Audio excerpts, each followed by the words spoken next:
ən faciəvi hal bilirsiniz nədir Kəmal xanım? Məktəbdə, üzr istəyirəm, yaxşı müəllimlərdən uzaq olsun. Bəli. Məktəbdə müəllimlərin çoxu cığla danışır.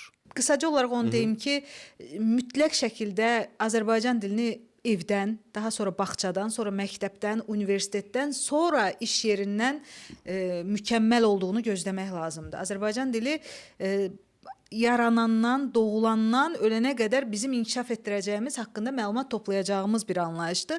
Ona görə məktəb müəllimlərinin burada rolu böyükdür. Çünki bizim həyatımızın demək olar ki, ən böyük hissəsini məktəb tutur. Yəni hardasa 11 ilimizi həsr edirik məktəbə, sonra ən az bir 4 ilimizi universitetə həsr edirik.